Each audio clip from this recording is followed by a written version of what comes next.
اثبات کردید که شما جوانمردید، مبارز هستید و قدرت و توانمندی دارید.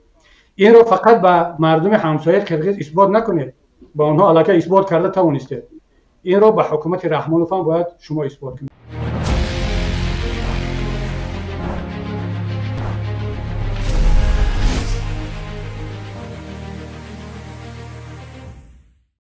باز یک مسئله دیگر است استاد.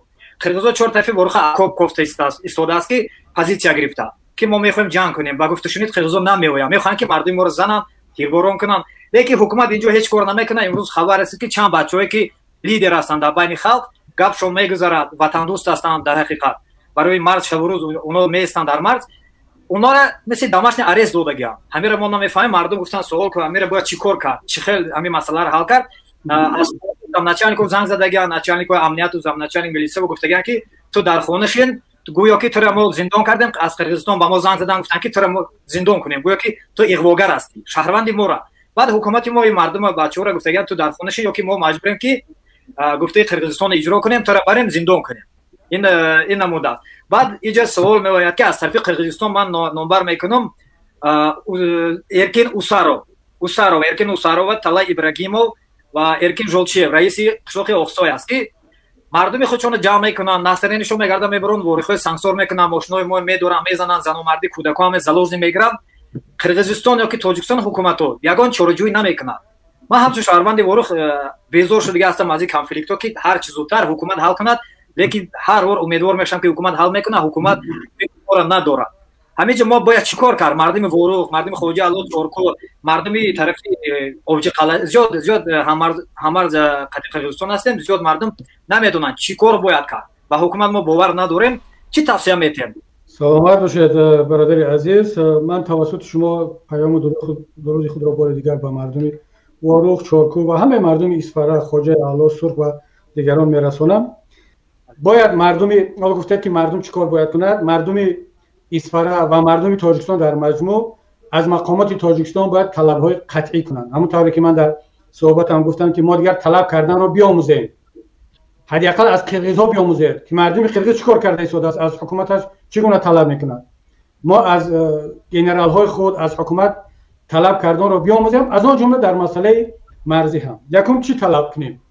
دیگر جنایت‌هاش رو حکومت تاجیکستان نسبت مردم اصفهان، مردم منطقه سوق دیگر تکرار نکنه. در چهره آنها دشمن و رقیب و رادیکال و طرفدار فقط نهضت رو نبیند.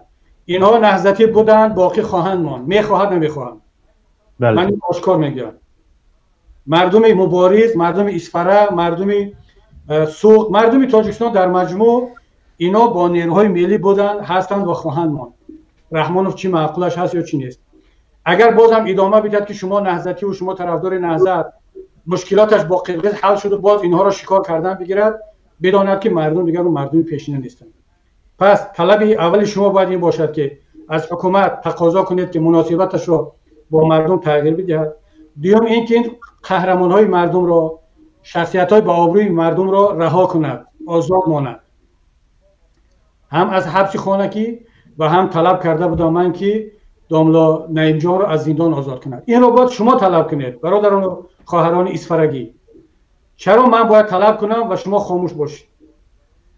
شما باید مبارزید، شما قهرمانید، شما وطن رو نجات دادید، شما حق دارید بالای رحمانوف که از رحمانوف طلب کنید. همچون پرزیدنت همیشه حق داشتید، هم کسی که امروز مبارزه بردید و پیروز شدید از رحمانوف باز ده چند باید شما طلب کنید که طلبات‌های شما را رعایت کند.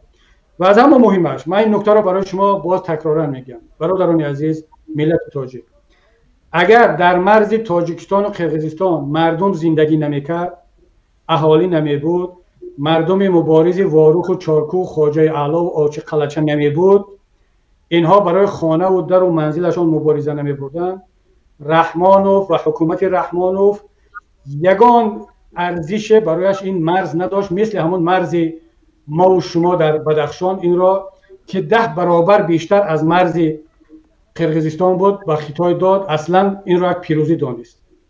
اگر در مرز ما با خطای هم اهالی می بود، همین مردم مبارز ورخ و چارکو اینها می بودن، در اون مرز هم مبارزه می بردن، رحمانوف علاج نداشت مگر اینکه ارتش بفرستاد و خودش را قهرمان ملت و خودش را مبارز برای یک وجب خاک تاجیکستان بداند. شما که مبارزه بردید، شما که در مرز زندگی میکردید، برای وطن و خانه و درتان مبارزه بردید، رحمانوف علاج نداشت که بیاد در پهلوی شما قرار بگیرد. پس پیام من چی است؟ معنی این گپ چی است؟ شما مبارزه‌تان را ضعیف نکنید. برای زمین، برای خانه و در، برای وطن همه امان، از آن جمله برای اون جوانمردانی که در زندان هستند. من باور دارم، مطمئن باشید، اگر شما مبارزه را بردید، حکومت رحمانوف دیگر در این شب و روز جسارت نمیکند که شما را زندانی کند. ملت دیگر اجازت نمیدهد. شما فقط خواهش میکنم که این سطح طلبات خود را یک کمتر بالاتر برید، همچون ملت طلب کنید، همچون مردم مبارز رفتار کنید. دیگر مردم اصفهان نباید مثل همون پیشینه با امنیت پول بدهد، جان خودش رو، آزادیش رو بخرد، یعنی تملق کند، خوشامد کند، متاسفانه از مجبوری. بلکه دیگر شما همچین یک ملت مبارز رفتار کنید و اثبات کردید که شما جوانمردید، مبارز هستید و قدرت و توانمندی دارید. این رو فقط به مردم همسایه قرقیز اثبات نکنید، با آنها علاقه اثبات کرده توانستید. این رو به حکومت رحمانوف هم باید شما اثبات کنید و من امیدوارم که شما این رو اثبات خواهید کرد.